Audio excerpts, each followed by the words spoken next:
Buenas tardes, bienvenidos. No es nada grato, pero es imprescindible hablar de la guerra que puede desatarse el miércoles sin ir demasiado lejos.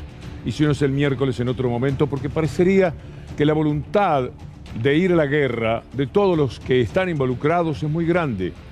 Rusia para defenderse de la OTAN para defenderse de Rusia y para apropiarse de Ucrania, y Estados Unidos para respaldar a la OTAN y fundamentalmente ir, como siempre, contra Rusia, porque se trata de pelear con el otro gigante, aunque hay un tercero que es China. Una vez más, los líderes viejos van a mandar a la muerte a los jóvenes. Si esto ocurre el próximo miércoles, estaremos frente a algo que además expone a todo el mundo. Pensar que nosotros estamos lejos de la guerra es absolutamente equivocado. Para nada. La guerra va a dar coletazos también por acá y va a tener una repercusión económica muy grande, para no ir demasiado lejos en otras consideraciones que se pueden hacer sobre los efectos tremendos que la guerra habrá de desatar en el mundo entero.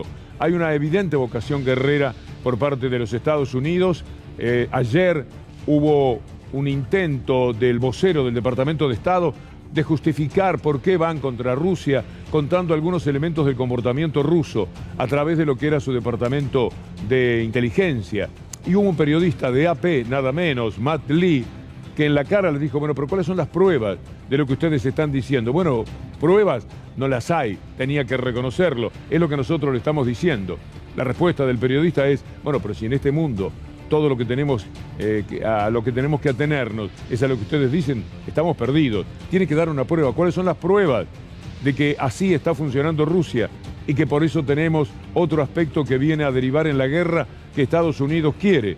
Van a ver ustedes lo que le dice Matt Lee, pero se los adelanto porque es muy rápida la parte final de lo que van a poder apreciar y les parecerá mentira. En un minuto o en unos pocos minutos más vamos a tener a este periodista confrontando con el vocero cuando le dice, bueno, hay que creer en la inteligencia de Estados Unidos de la misma manera que nos hicieron creer que había armas en Irak cuando después fueron a destruir a Irak.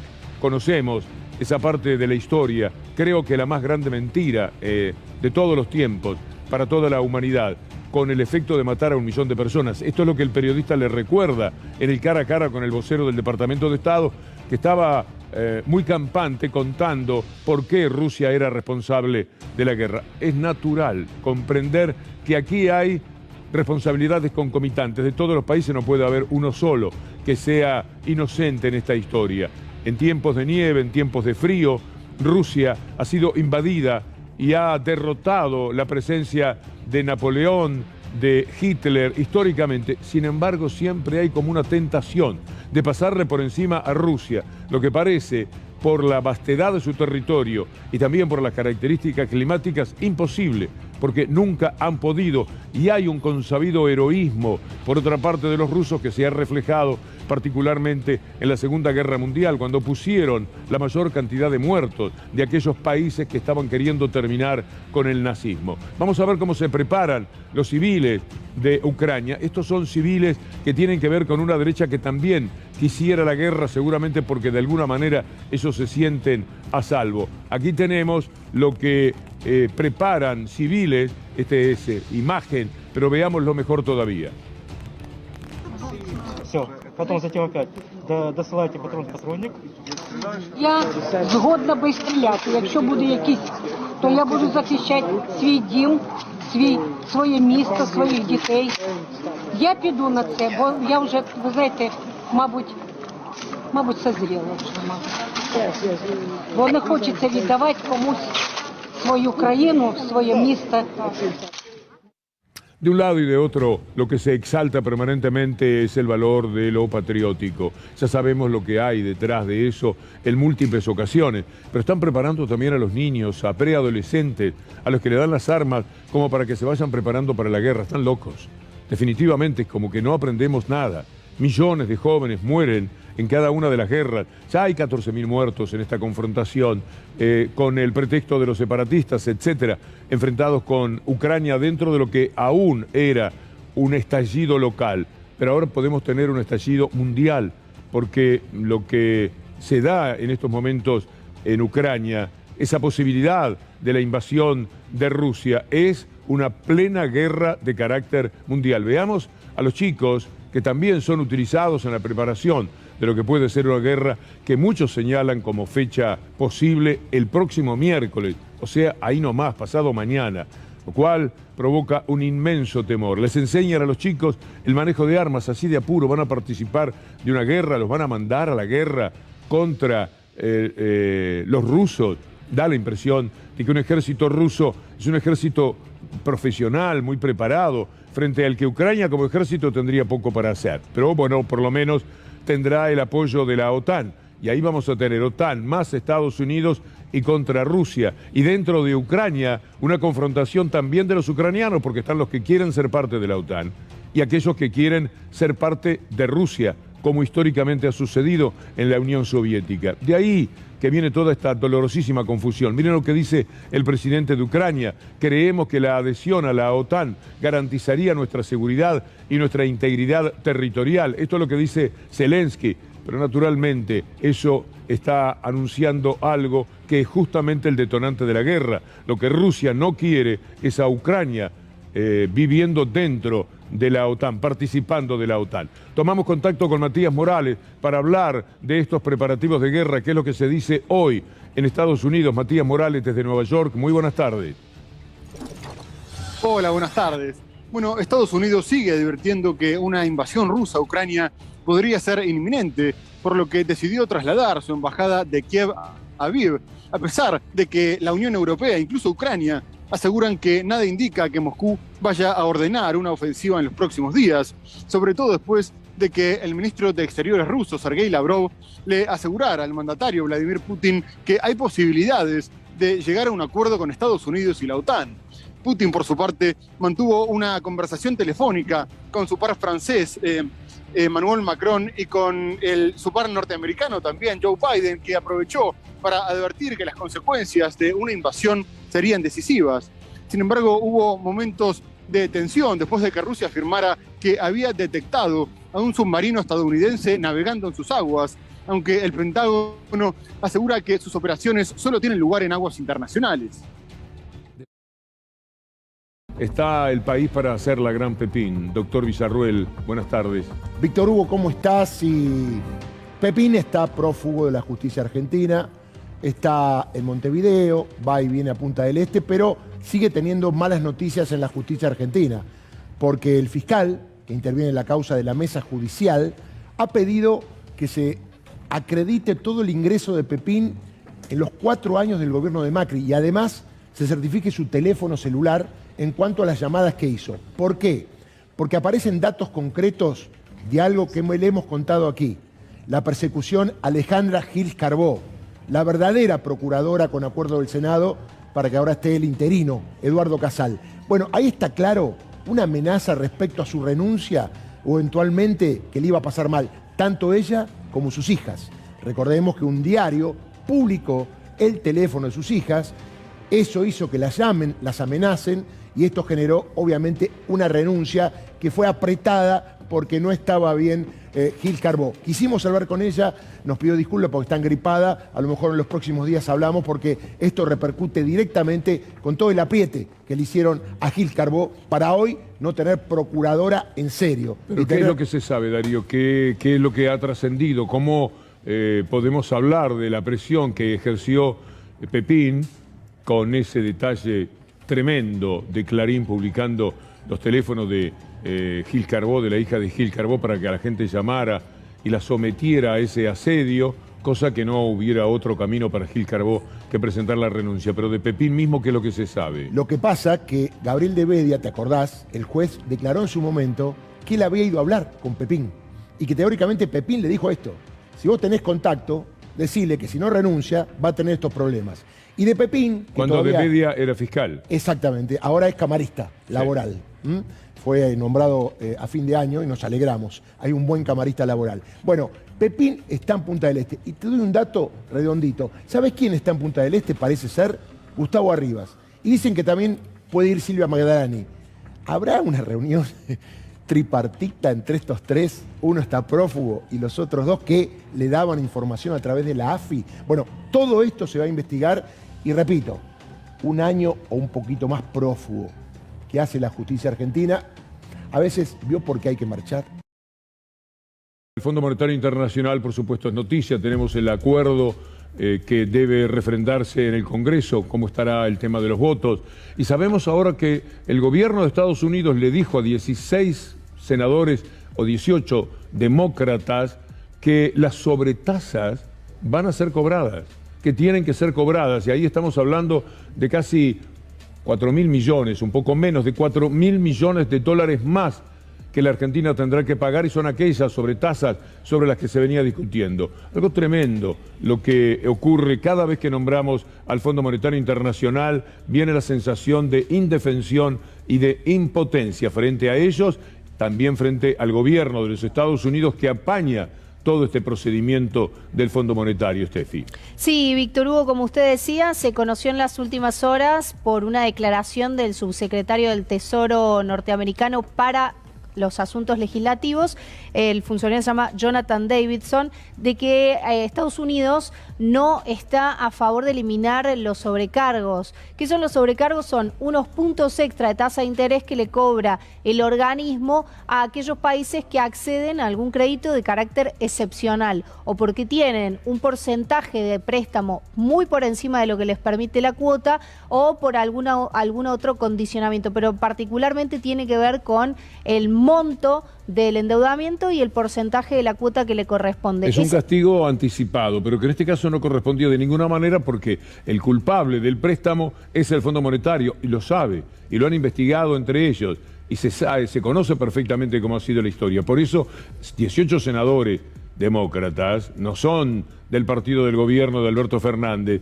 y están pidiendo al gobierno que no ponga las sobretasas, que haga lo posible para evitarlas, porque ya es demasiada injusticia. No obstante, el gobierno de Estados Unidos, ¿qué dijo? Que no está de acuerdo, que es un cargo que se cobra para mitigar el riesgo, porque el mensaje que da el Fondo Monetario Internacional con eso es que no tiene que haber préstamos de carácter excepcional de esa forma. ¿Por qué? Porque lo que intenta el Fondo Monetario es que eso se pida al mercado internacional y no al Fondo Monetario, que tiene tasas más bajas. Por eso es que penaliza cobrando unos puntos extra de tasa de interés. A la Argentina le cuesta, según cálculos del gobierno, 1.000 millones de dólares al año los sobrecargos. Al cabo de 10 años, que es más o menos lo que dura este acuerdo, son 10.000 millones de dólares. Es un montón de dinero que la Argentina tiene que pagar por esta penalización.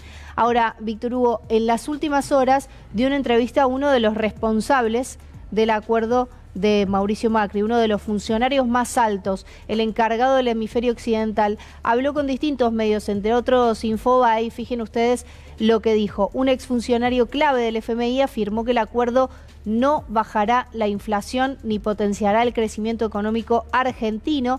El que dijo esto es Alejandro Werner, ex auditor regional del fondo, era en particular el director del hemisferio occidental.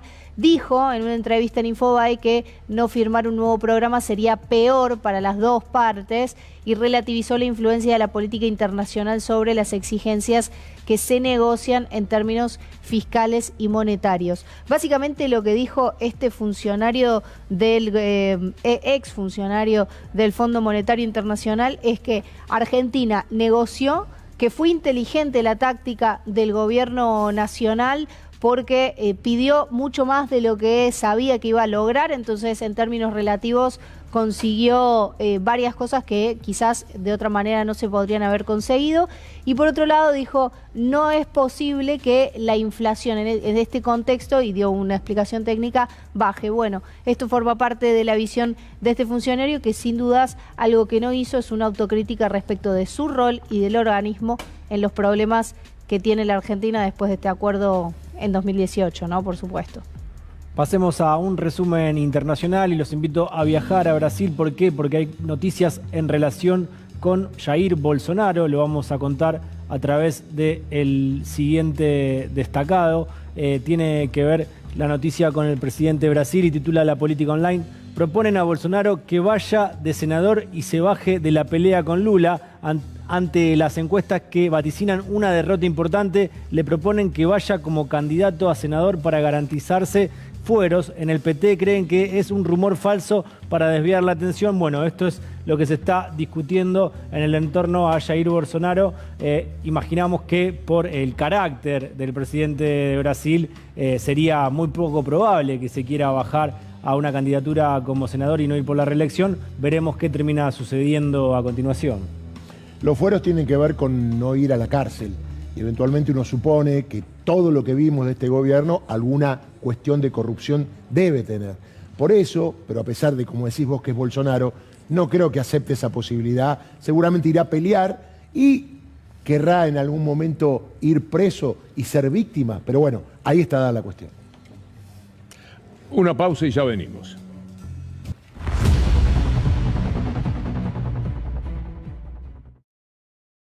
Lo federal y el centrismo porteño una vez más en discusión. Esto viene del fondo de la historia, por supuesto. Pero fíjense que la discusión que va a contarnos Lautaro Maislin se da incluso dentro de las filas del PRO. Hay un enfrentamiento ahí bastante duro, porque los intereses en pugna son esta vez distintos. Está la ciudad de un lado y lo federal del otro.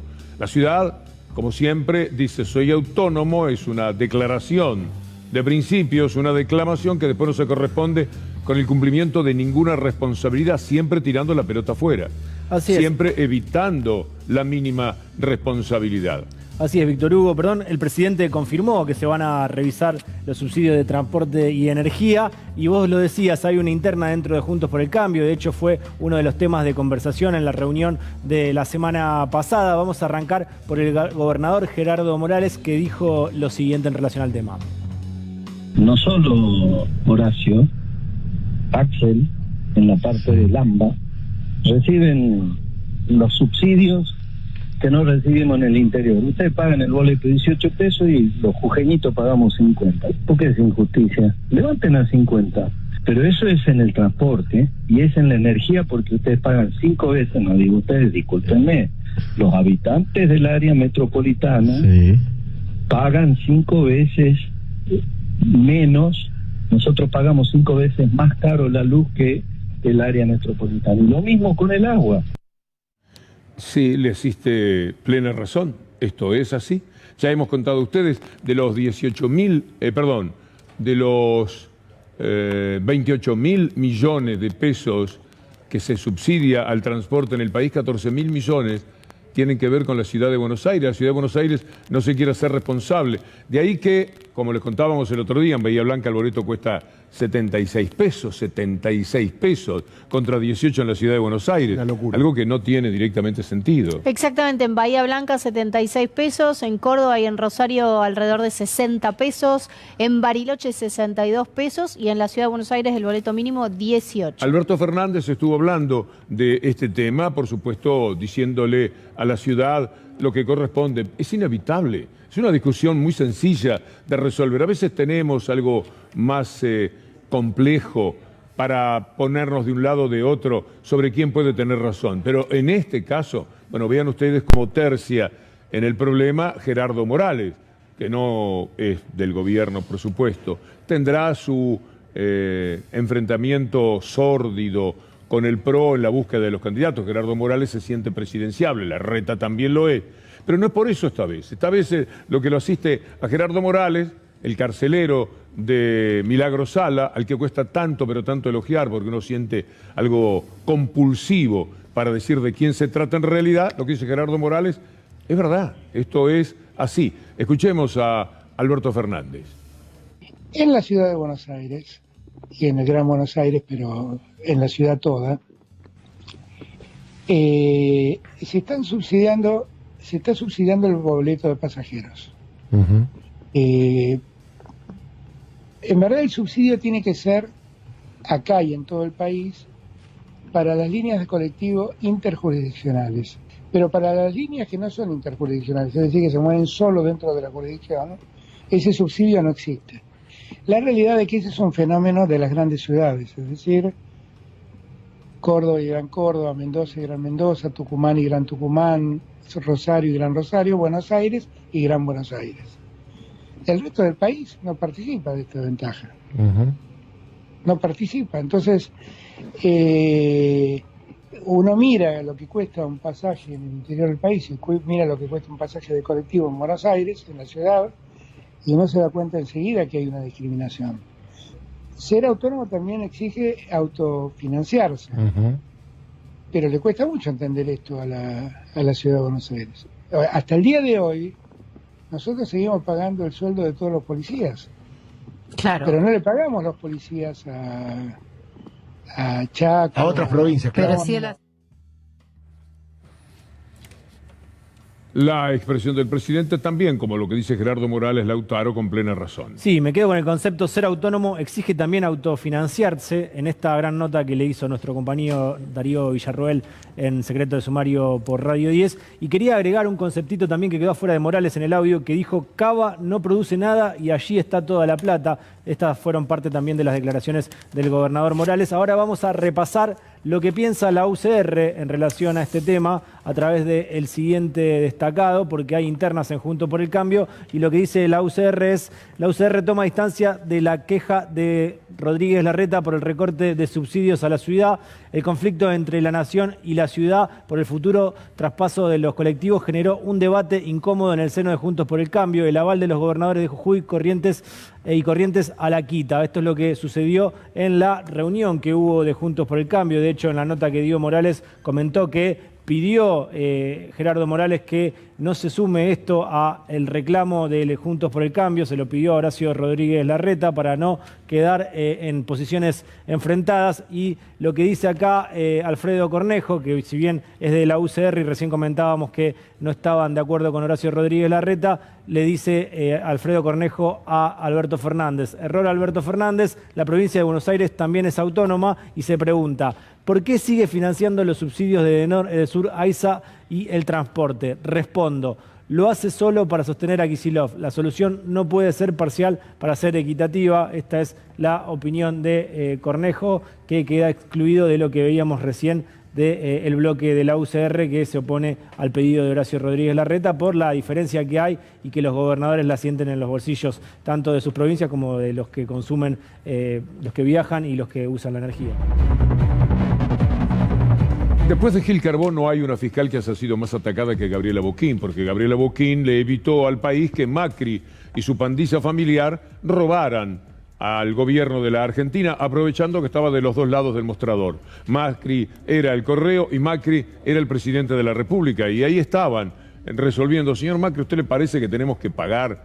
Con el 1% no se sentiría conforme, y Macri de este lado le decía a Macri: sí, por supuesto, estamos muy bien con eso, estamos muy de acuerdo, así que lo vamos a hacer de esta manera. Cuando Gabriela Boquín lo descubre, la salida de Macri fue la de un niño, que muchas veces procede como tal, para colmo un niño enojado, y dijo: bueno, volvamos a foja cero entonces, si no hemos hecho nada. Es decir, todo el zafarrancho que quería llevar adelante, todo lo que le quería robar al país, aprovechando su condición de presidente, empezaba todo de nuevo. Volvamos a cero. Esto es lo que consiguió la fiscal Gabriela Boquín, que desde entonces ha sido perseguida por Ritondo y por quien sea del PRO, procurando debilitarla y arrastrarla a cualquier situación inconveniente. Se ha mantenido con una enorme fortaleza moral, y esto es bueno porque la causa del Correo argentino, lo que conocemos ahora, se debe a esta mujer.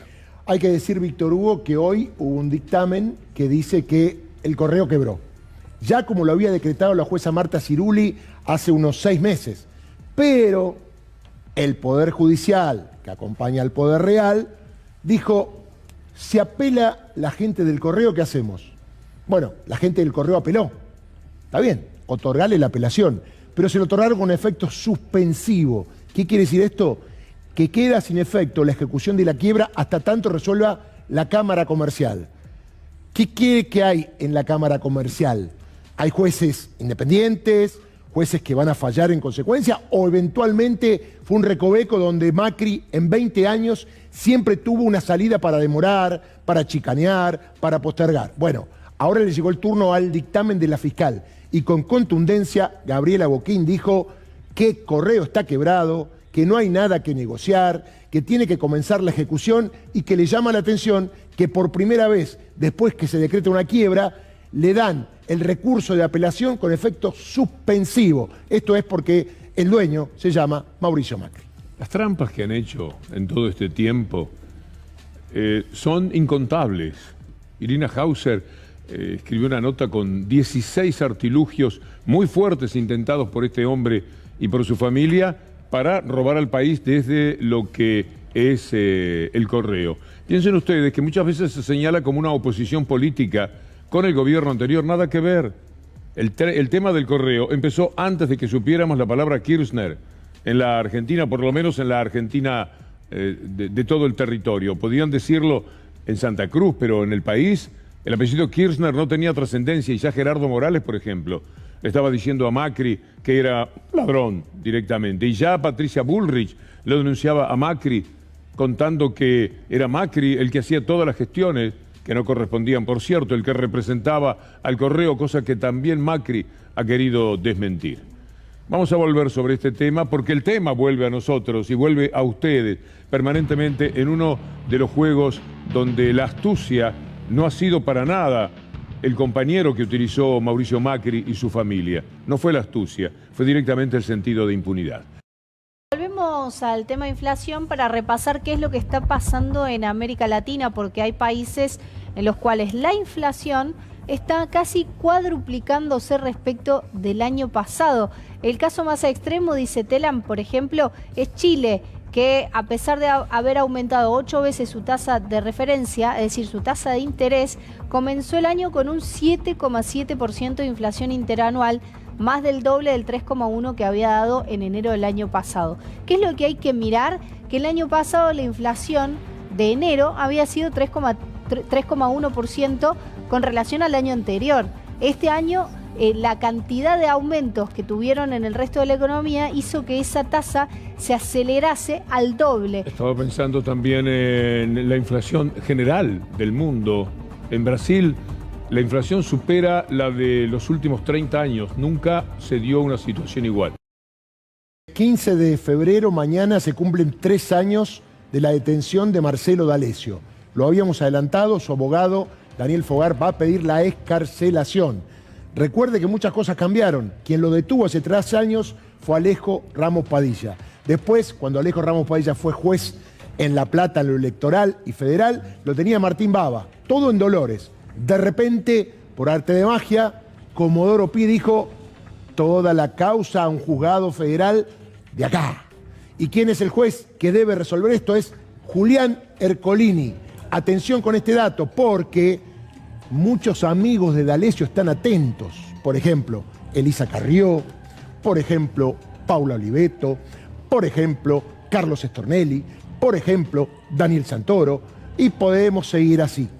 Con lo cual, yo no sé si le van a hacer lugar o no. Pero ¿qué es más peligroso? ¿Detenido D'Alessio o en libertad? Piénselo, ¿eh? Un mundo muy roto, un mundo profundamente desigual y por supuesto violento.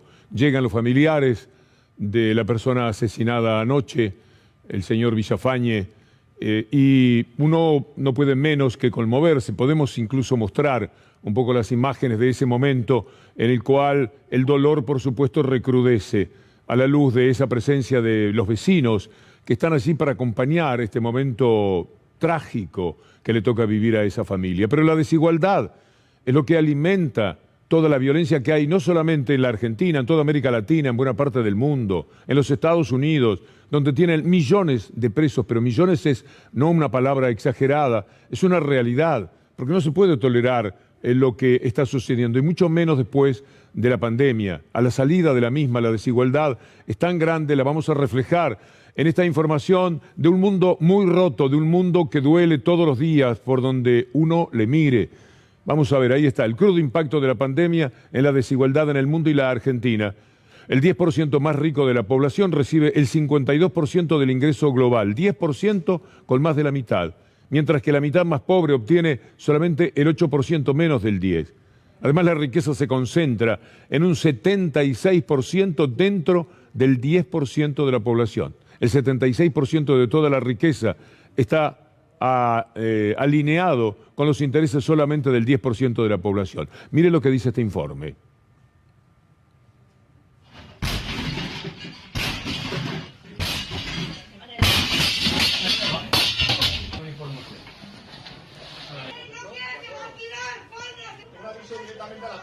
¿Ustedes se niegan a salir? ¿Van a desobedecer a la policía?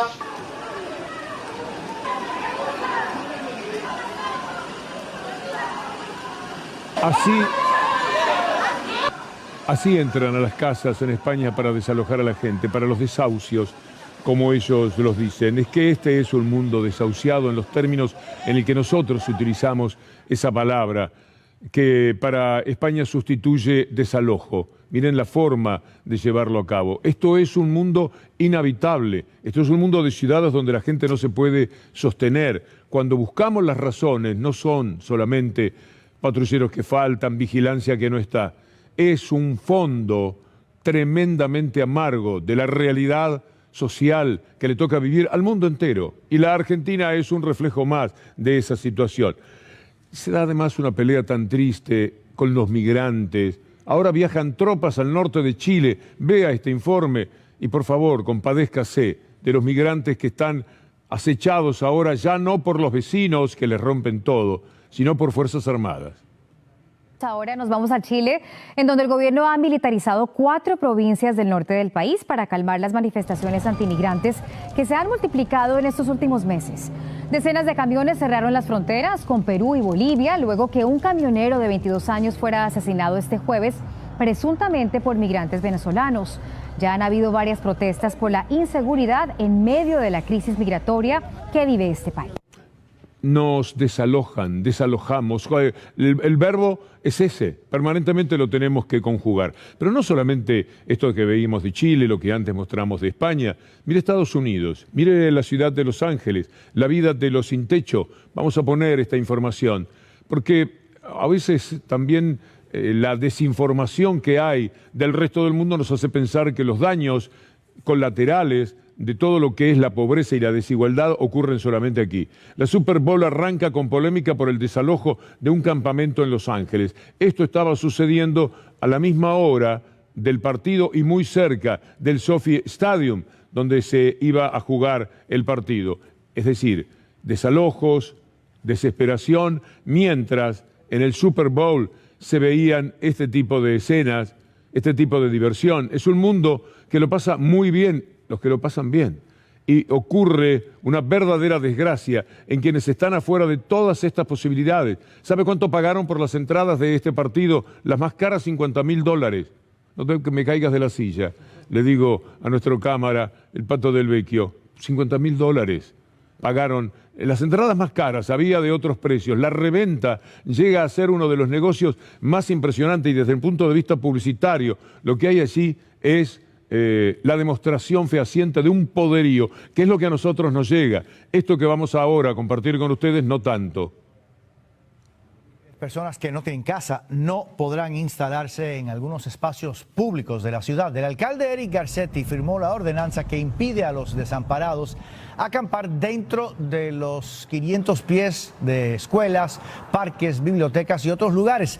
Tampoco sentarse, acostarse o dormir en esas zonas. Críticos a la medida sostienen que con esta prohibición no se resolverá el problema de más de 40.000 residentes sin hogar en Los Ángeles. Y mientras tanto, el mundo asiste a su propia destrucción, la que nosotros llevamos adelante. Pero como simples ciudadanos, porque los líderes no están poniéndose nunca de acuerdo en todo esto. Y pasó por nuestras vidas un líder que se llama Donald Trump, que terminó con buena parte de lo interesante que se intentaba hacer aún dentro del capitalismo, porque el capitalismo es el responsable naturalmente de la destrucción también del planeta. Pero como tiene otras bondades el capitalismo como tal, cuando no es salvaje, habrá que sobrellevarlo, porque luchar contra eso se hace imposible, ya no solamente la batalla cultural que todos los días queremos ofrecer. Mire lo que es la contaminación en este momento en el mundo. Es pavoroso, es tristísimo lo que sucede. Vamos a poner en una placa cuál es el estado de situación, la contaminación de los océanos. ¿Se acuerda? Entre 19 y 23 millones de desechos plásticos por año, 70% de especies de peces que tienen restos de plásticos, 74, porque comen eso, finalmente se alimentan con las pequeñas partículas que se convierten en micrones, la milésima parte de un milímetro, y eso es lo que muchísimas veces les sirve de supuesto alimento. 74% de los pájaros marinos del Atlántico Norte ya han comido plástico. Esto es el mundo. Miren la desesperación de la Organización de las Naciones Unidas para que tomemos nota de la desgraciada circunstancia y que empeora cada día que nos toca vivir. La ONU dice, nunca ha habido tanto en juego en la lucha contra el cambio climático. Nunca ha habido tanto en juego. Es decir, nunca tendríamos que preocuparnos tanto como corresponde. Después está la crisis de los opiáceos en los Estados Unidos. La epidemia de opiáceos superó las 100.000 muertes por sobredosis en un año. Es uno de los grandes negocios. Se da la mano con la droga. Impacta. Estados Unidos es el único país desarrollado que presenta una baja sistemática en la expectativa de vida, incluso mucho antes de la pandemia. Desde 2014 bajó de 79 años a 77 y unos meses. En 2021 está muy por debajo de Alemania, que tiene 81 años de expectativa de vida. Y ni qué hablar de Japón, con 84 años de expectativa de vida. Mientras tanto, como si todo esto fuera poco, estamos cerca de una guerra. Algunos dicen que no, del lado de Rusia. Otros dicen que sí, que es casi segura, en Ucrania, donde están esperando la invasión de Rusia. Y otros la desean a brazo partido, Estados Unidos y la OTAN, particularmente Estados Unidos, porque a Biden le va tan mal que dice con la guerra puedo levantar cabeza. Entonces su vocero va y se planta frente a los periodistas que tienen otra calidad, por lo menos los que están allí. Y un periodista de AP, que se llama Matt Lee, enfrenta al vocero. El vocero está contando una película, justamente es de película lo que hace. Y verán ustedes cómo confronta con él el periodista. Y una de las cosas que le dice es, no basta con decir esto es así para que sea así. No lo puede hacer el gobierno y no lo puede hacer el periodismo como lo intentó el otro día en esa triste conferencia de prensa, triste por la participación nuestra de los periodistas en la Casa de Gobierno de la Argentina. Pero veamos al vocero y al periodista norteamericano Matt Lee. Involves the production of a propaganda video, a video with graphic scenes of false explosions, depicting corpses, crisis actors pretending to be mourners, and images of destroyed locations or military equipment, entirely fabricated by Russian intelligence. What evidence do you have to support the idea that there is some propaganda film in the making? Matt, this is derived from information known to the U.S. government, intelligence information that we have declassified. I think you know. Okay, well, where is it? Where is this information? It is intelligence information that we have declassified. Well, where is it? Where's the declassified information? I just delivered it. No, you made a series of allegations and statements. Would you like us to print out the topper? Because you will see a transcript of this briefing that you can print out for yourself. That's not evidence, Ned. That's you saying it. That's not evidence. I'm sorry. What would you like, Matt? I would like to see some proof that you can show that Matt, you have been that shows that the Russians are doing it. And if you can't provide any evidence other than, well, I said so, and so it's a fact, that's a problem. Matt, there's a second point. This is derived from intelligence in which we have confidence. Otherwise, confidence you had in WMD. Otherwise, we would not be making it public. De lo contrario, no lo haríamos público. La pregunta del periodista, valiente, decidido, es clarísima. No basta que usted venga y diga acá, tenemos pruebas, muéstrelas si las tiene. O esto va a ser igual que lo de Irak.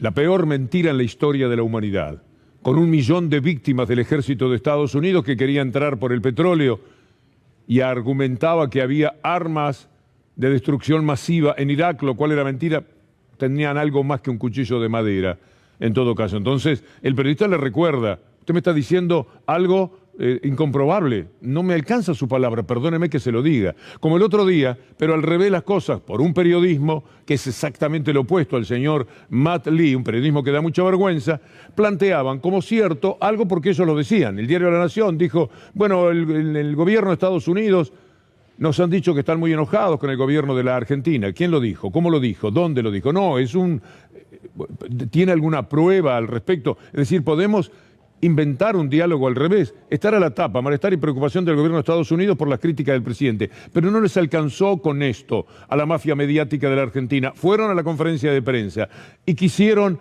hacer valer esto, que era un disparate desde el punto de vista periodístico, como una verdad, y se produjo esto que es exactamente al revés. Vocero que no tiene nada para decir y es apurado por periodista que sí sabe de lo que habla, contra este caso en el cual periodistas que quieren defender una evidente mentira confrontan con quienes representan al gobierno. Y lo que se conoció en las últimas horas respecto de la posición del Departamento de Estado de funcionarios estadounidenses que dejaron conocer el desagrado y la incomodidad por los dichos del presidente. ¿Qué funcionario dijo eso? Es en off, pero es una información. Es en off, pero es una información de un alto funcionario del departamento que desconocemos. Y ahí se termina. Un alto funcionario podría ser de inteligencia de los Estados Unidos. ¿Basta con eso? ¿No tendremos que andar en temas serios con alguna prueba más? Algo que haga más evidente y más creíble lo que se dice. Ese vocero de los Estados Unidos que quiere hablar de Rusia, que están haciendo películas para hablar mal de los Estados Unidos, los reyes del marketing apurados en este caso por los rusos. Pero puede ser, acá no hay manera de tomar posición ni por uno ni por otro, no vamos a poner una pestaña en el fuego por ninguno de ellos.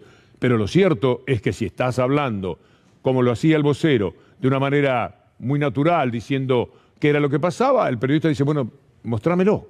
Dame las pruebas, porque esto es igual a cuando ustedes decían que había armas de destrucción masiva en Irak, ¿es igual a eso?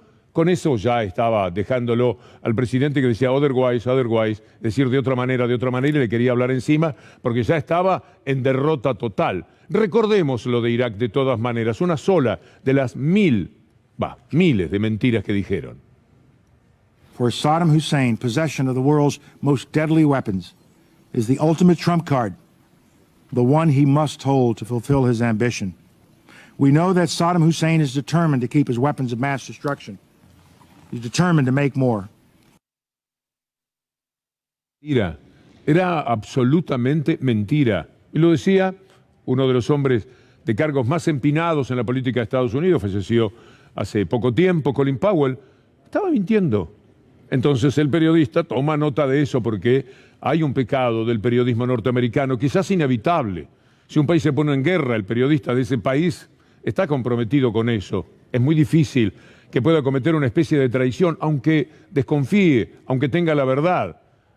Se hace muy complicado. Y cuando anunciaban que tenían armas masivas en Irak, el periodismo acompañó. El New York Times, todos acompañaron. Y tienen con eso un conflicto moral que no termina, que no terminará nunca, porque fueron partícipes también de un asesinato en masa, como no se conoce en la historia de la humanidad en materia de argumentos falsos para ir en guerra a destruir a un país. Está muy peligroso el mundo de la derecha, muy.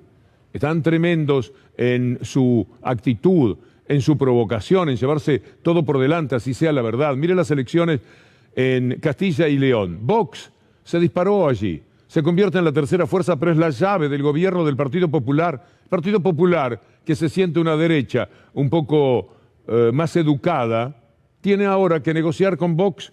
¿Usted quiere saber quiénes son los de Vox? Le vamos a mostrar en 3 o 4 tweets del líder de ellos, Juan García Gallardo, en León y Castilla. Qué ridículo suena que las mujeres exijan la igualdad de trato cuando lo que quieren es seguir siendo tratadas igual de bien que hasta ahora. Mire lo que es el personaje. Pero ¿cuántas mujeres votan Vox? Muchísimas. Rubén Lodi, no hace falta escoger entre una de las dos. Ser feminista es una ridiculez, más aún si no eres una mujer. Mire lo cavernario que es el tipo. Hoy he hecho público mi perfil de Twitter. Mi último follower es una puta, o eso parece. No sé qué hacer. Tengo miedo. Estas cosas escribe alguien que ahora estará casi al frente del gobierno, tiene la llave del gobierno de una región tan importante de España. En el circular hay un jamaicano con los dientes negros al que le huele el aliento desde 6 metros de distancia. Estos son los tipos de desprecios que tienen. Y sabe algo, se parecen mucho. Porque esto de que el Partido Popular es mejor que Vox, mentira. La derecha está habitada por gente que piensa así. Uno los rasca un poquito y dicen esto, en la Argentina, en España, en Estados Unidos, donde sea. Y se acercan tan peligrosamente a la extrema que en algún momento les da miedo. En algún momento se preocupan, pero ya es tarde. Ya es tarde en muchísimos países. Por eso tiene tanta razón en lo que dice el presidente de México, López Obrador. Pero es evidente que el conservadurismo está haciendo labor en contra del gobierno, legal, legítimamente constituido. Ganó el presidente Castillo. Los conservadores son iguales en todos lados, unos más burdos, otros más hipócritas, son demócratas cuando les conviene, una protesta en todos los medios. Esto es como cuando coleccionábamos figuritas de los álbumes. Vamos a dar algunos ejemplos de esa derecha que se golpea el pecho hablando de republicanismo y como dice López Obrador, si de algo no tiene nada de eso. Y a las pruebas nos remitimos.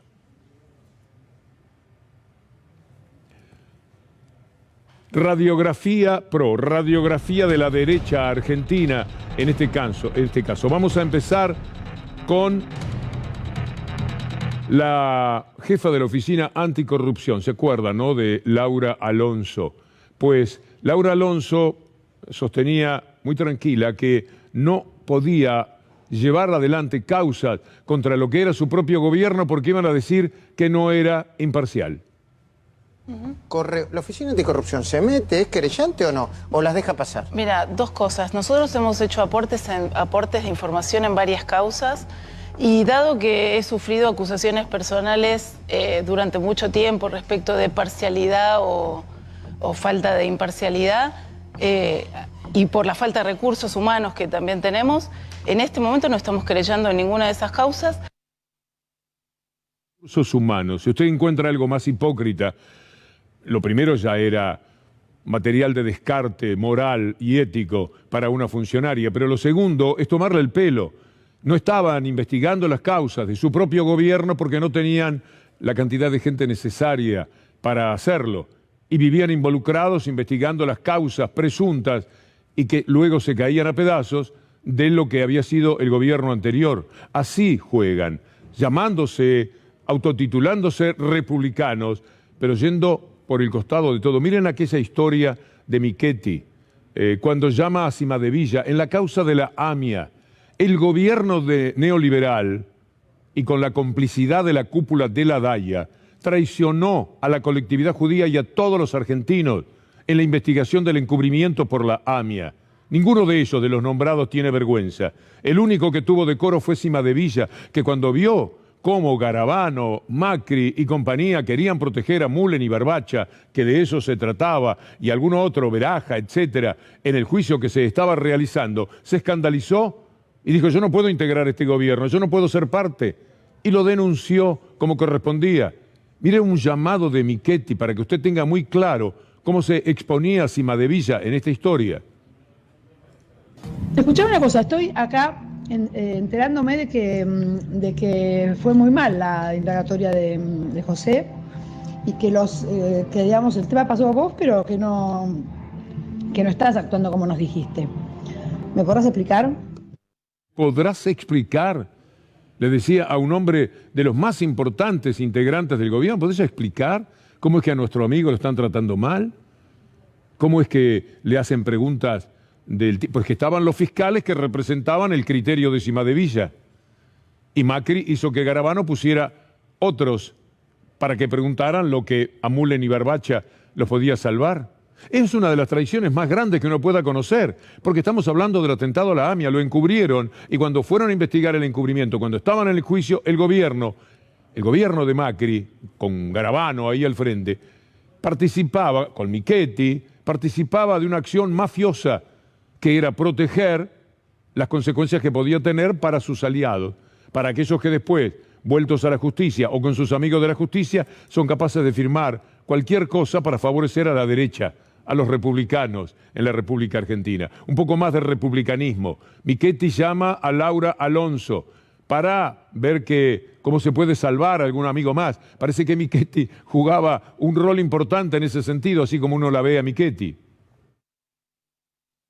Laura, necesito que te juntes con un amigo mío que está trabajando conmigo, además es una persona de mi confianza, lo conozco hace mucho, es realmente una súper buena persona y lo invocaste en una denuncia y encima Clarín lo nombró y necesitamos que te juntes con él porque la verdad es que no tiene una mierda que ver. Y él, en definitiva, no la denuncia y no quiere que obviamente lo empiecen a nombrar porque la verdad que es una injusticia absoluta. Así que por favor te pido que me avises a ver si lo puedes ver el mañana, sábado, en algún rato, un cafecito o el viernes o el lunes, pero lo más rápido posible. Lo invocaste con una denuncia, le dice Michetti a Laura Alonso. Laura Alonso se habrá escandalizado, pero yo qué barbaridad. Disculpame, voy a ver que venga a tomar el café. Veamos otro llamado del republicanismo expreso de Michetti en este caso y Laura Alonso. Hola Lau, te agradezco por haberle dado la reunión a mi amigo. Es uno de los que está involucrado en la denuncia del ANSES, del tema de comunicaciones, pero la verdad es que es el pibe más divino que yo he conocido en la tierra y es del estilo nuestro.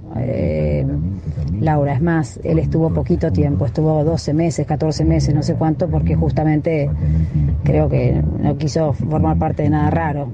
Y de hecho cuando estaba él se gastaba un presupuesto al lado de lo que se gastó después que se fue, impresionante.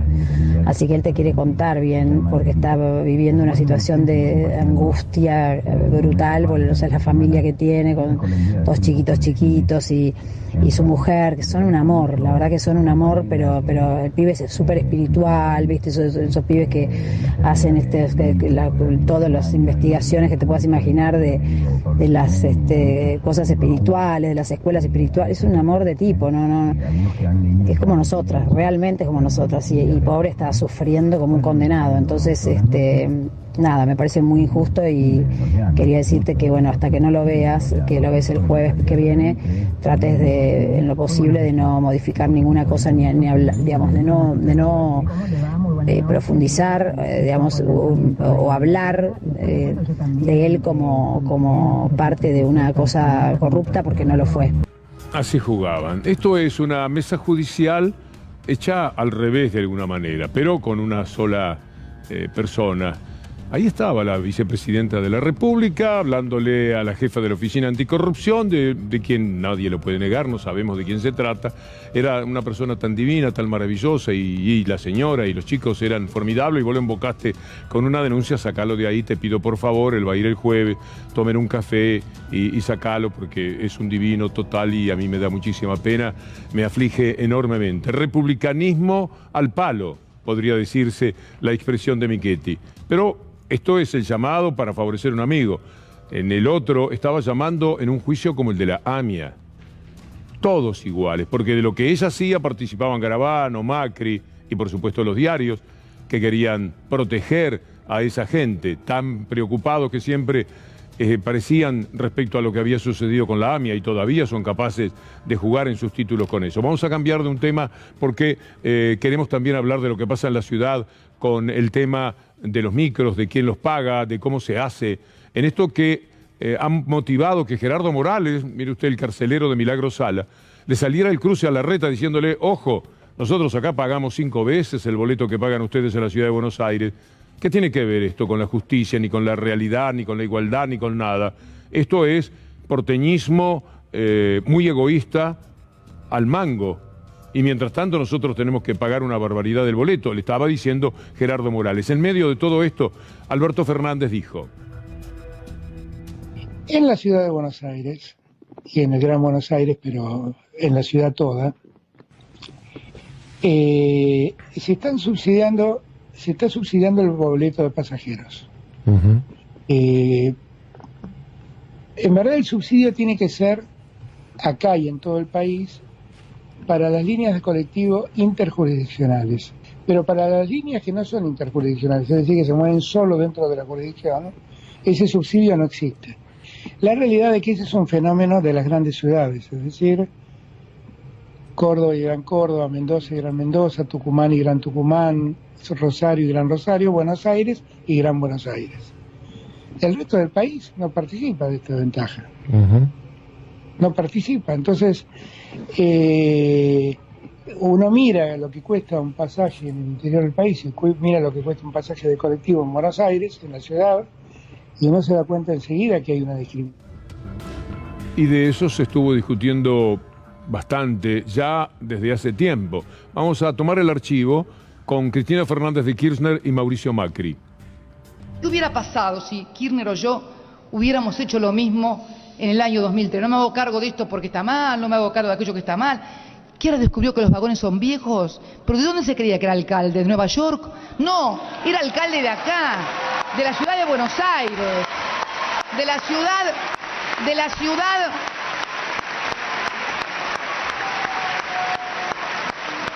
la ciudad que casi fue devastada.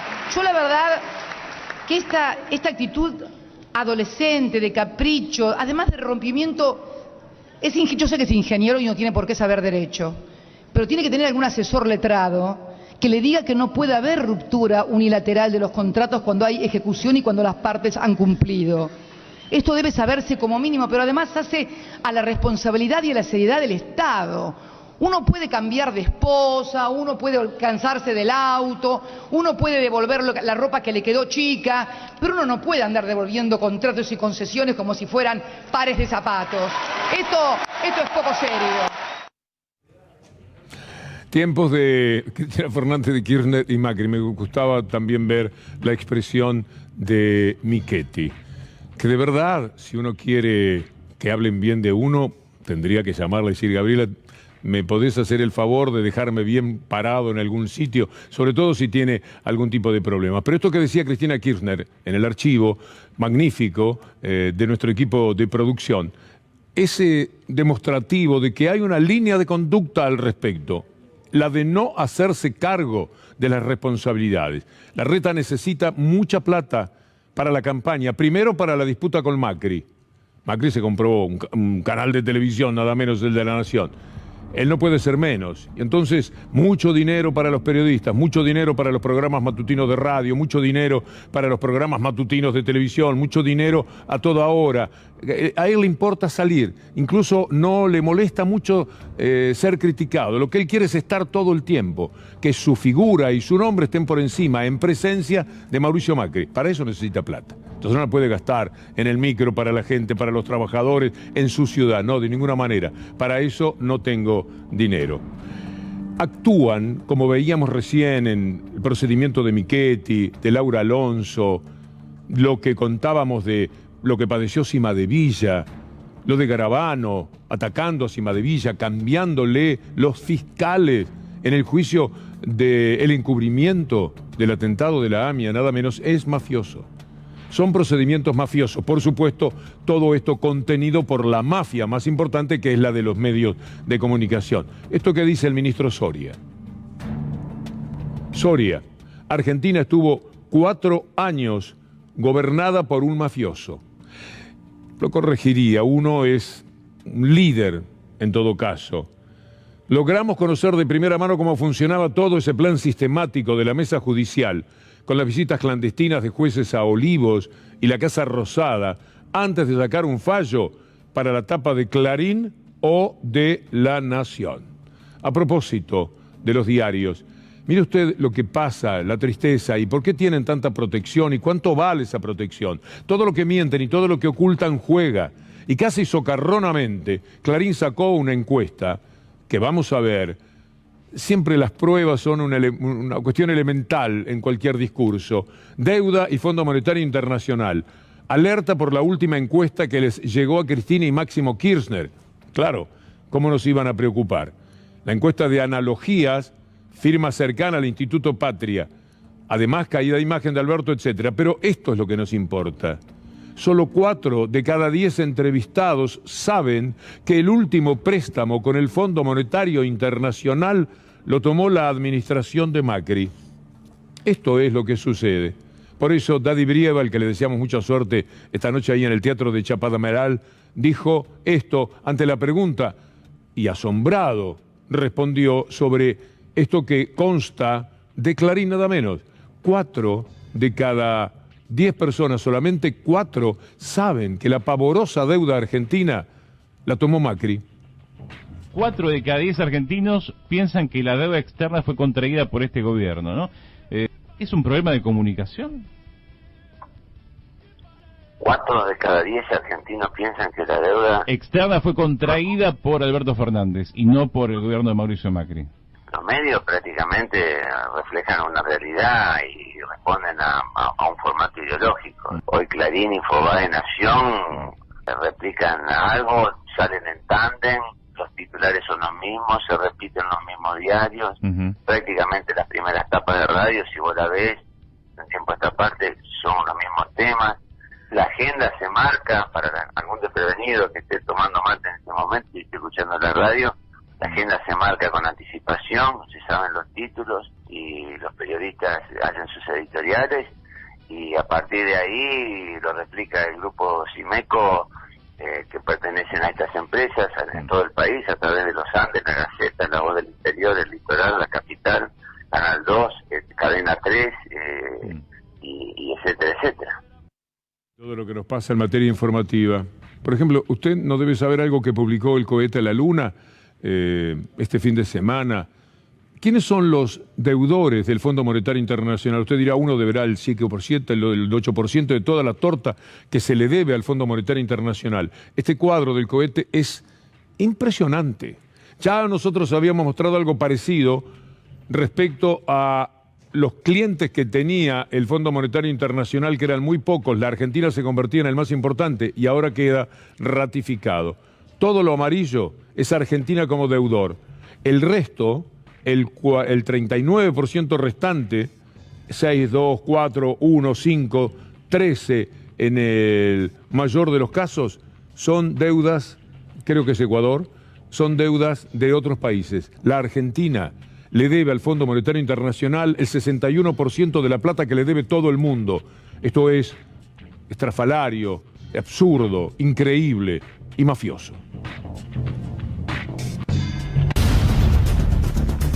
Y para esto será necesario mucho rol del Estado. Van a ver ustedes una placa en positivo. Vamos a suspender las noticias económicas muy buenas que teníamos hoy también, pero se nos van los tiempos. Y ya llega Gustavo Silvestre. Vean lo que es el plan Conectar Igualdad. Esta placa es importante y luego un resultado que nos emociona. En marzo se van a entregar más de 500.000 netbooks a estudiantes y docentes de escuelas secundarias públicas en todo el país.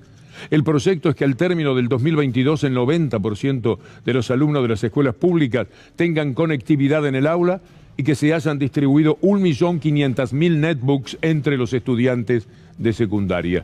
Eso que ha permitido a Elegante, protagonista de un show inolvidable ayer en Tecnópolis, con 45.000 personas acompañándolo. Mire lo que fue la convocatoria de este pibe y lo que es Tecnópolis y lo que significa para la gente en la inclusión, en el espectáculo para toda la familia de ese domingo a la noche, entre muchísimos entretenimientos. Ahí estaba Elegante. La nena quiere arrancar en la noche. En su coche. Fíjate lo que tenés a mano para hacer música, para hacer lo que te salga, loco. Y de paso, además de esto, en realidad lo que yo vine a hacer acá era averiguar para terminar la escuela, no, fuera de joda. Y bueno, terminé haciendo una joda, además de eso. Pero es esa, para después poder estudiar una carrera y darle para adelante, porque ponele que yo cumplí mi sueño, ¿no? ¿Cuánto queda por delante? ¿Sabés cuántas cosas más podés saber y aprender y ser? Así que, bien ahí. Bien ahí el Conectar Igualdad, con el que él empezó a construir su vida ahora espléndida, pero que no le hace olvidarse de el lugar de su origen y quiénes son los suyos. Llega nuestro Gustavo Silvestre para presentar Minuto 1. Nosotros volvemos con Anabela Sánchez, con Federico Ferro, con Juan Montes, Onganía de la dinastía de Charlie. Volvemos mañana a las 6 de la tarde, toda la semana que viene. En la siguiente ya estaremos con lo que es la hora de nuestro programa a las 19. Hasta entonces, si Dios quiere.